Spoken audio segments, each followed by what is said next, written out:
ya hace rato que nosotros hemos venido coordinando con el alcalde, con la gobernación también, que cómo lo va a dar un seguimiento al tratamiento de la basura, porque corre riesgo que el agua se va a terminar.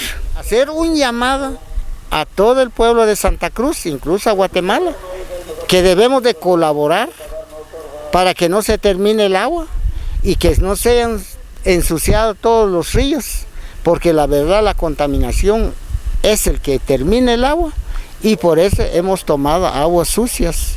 Y entonces por eso hacemos un llamado a todos los vecinos que ya no tiren la basura. Y si nosotros hacemos un de acuerdo ahorita, vamos a hacer un recorrido y con todas las comunidades, a algunos que caen en nuestra mano y que tire basura, lo vamos a capturar y entregar a mano a la municipalidad o la policía y que lo quiten multa. O vamos a discutir todavía nosotros con los cocodes, alcaldes comunitarios también, si le quitamos multa. ¿Qué sanción? ¿Y qué sanción le vamos a dar? También que se convierte una ley, que sea prohibida la basura y que sean las empresas que ya no fabrican muchas bolsas también. En San Pedro de la Laguna de Sololá, yo tengo conocimiento de que el alcalde ahí ya hizo un acuerdo municipal que ya no tiren basura. Incluso parece el que lleva su bolsa en la calle ahorita ya es multado. Entonces yo creo que es obligación nuestra, que tenemos que colaborar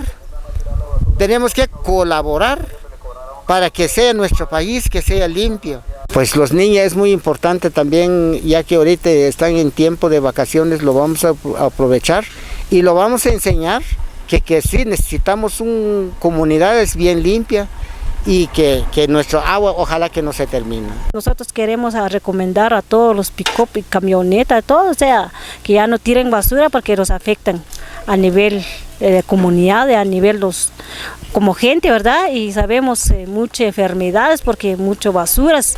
Tal vez no es el causa de nosotros, sino que es los empresarios que sacan los los desechables, nos afectan.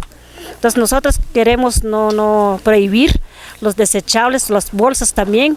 Ojalá que más en adelante no queremos más bolsas porque hay mucha contaminación. El medio ambiente es lo que queremos recomendar a la población. Y gracias también a la municipalidad, nos apoyan a llevar más basuras porque muchas basuras aquí, en donde está, que ellos, por ejemplo, los carros que miran, no hay casas, aprovechan y ellos tiraron basuras. Hacer un favor de no tirar la basura en las calles y en las carreteras, o de no tirar basura en las carreteras. Cuidemos nuestro medio ambiente.